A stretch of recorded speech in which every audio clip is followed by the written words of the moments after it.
Hey, this is Nick, and I'm going to show you one of the parks I just completed in RollerCoaster Tycoon Classic. So first I'm going to show you the park at the beginning of the level. So if you go to the Emerald group, this is Bumbly Beach. So here's the park when you first start. So you can see it's a relatively small piece of land. You got this pretty cool looking wood coaster here. They give you a Ferris wheel and a merry-go-round. So I really like the levels in RollerCoaster Tycoon where there's some limitation like space. And I really like to try to build as much into this space as possible. So this is what I started with. And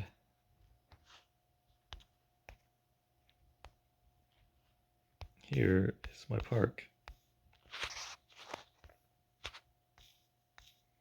So you can see it's pretty dense. I like to fit in as many rides as possible. And now there's currently 57 attractions, 33 staff members, almost 1,600 guests. You can also see I have $240,000 in the bank. So this is a pay per ride level where you set a ticket price for each individual ride, and in those levels you can make way more money than the kind where you have to set a entrance park admission fee.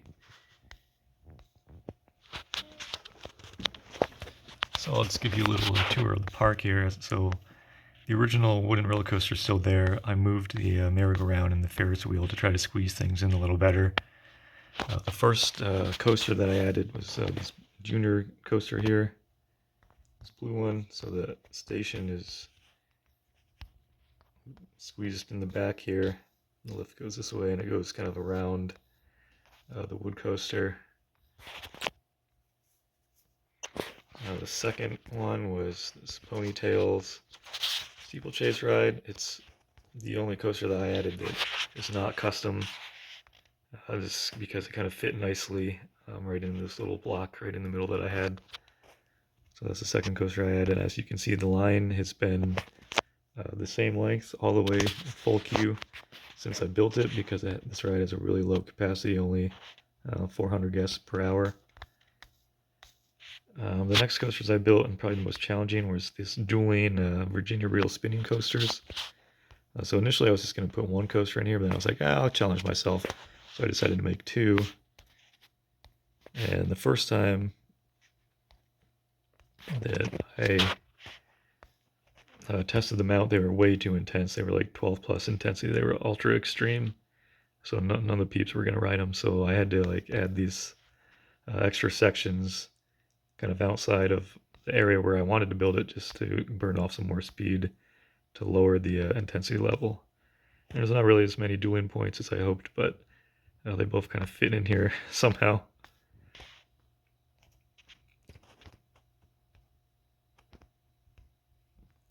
And the next coaster was probably the most realistic one, is this hyper coaster, which also has an insane 3,500 guests per hour capacity. So I think there's about 5 blocks on this train and or on this track, and then there's three 36 passenger trains. So let's watch it here. Feel bad for the people that live in all these houses here, but the amusement park was here first, so can't complain about the noise. So this is a hypercoaster type, but it's not an actual hypercoaster. It's only 137 feet tall.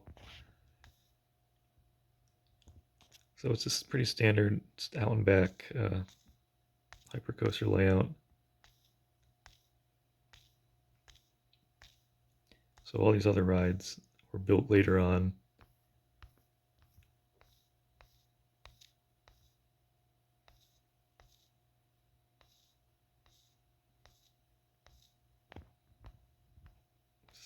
.89 excitement rating. So then you have the log flume. Then after that, I added the railroad, which was pretty fun, especially over this section. So I've got a car ride going around here somewhere, this little helicopter ride that goes over top of that, and then the train that goes around here, turns around, loops. Here, let's hide some scenery. You see the train loops back, go see some tunnels. And then it goes back over to this other station. The seventh coaster I built was this corkscrew roller coaster, not my favorite type, so like the first half is kind of like inspired by classic Aero Looper, and the second half is more like inspired by Lightning Run at Kentucky Kingdom. Could have done more of it, but again, it's not my favorite type, so I just kind of stopped. So you can see the main park area. You actually own that land, but out here on the beach, you can just build over top of it. You don't actually own any of that land, so you can't put in any scenery in or anything like that. So I actually could build even more out here if I wanted to, but since you can't add theming or anything like that, I decided not to. Then the last coaster I built was this Wild Mouse here. So initially I actually had the straight lift go all the way up, but I realized that that lift was the longest block, so it was kind of limiting the capacity a little bit. So to try to help it out, I divided the lift into two parts here, so when the car comes off the top lift, that's one block, now it's on a second block, so the next car can start going up the lift already, so that helps increase the capacity a little bit. It's 960 per hour, not great, but not terrible either.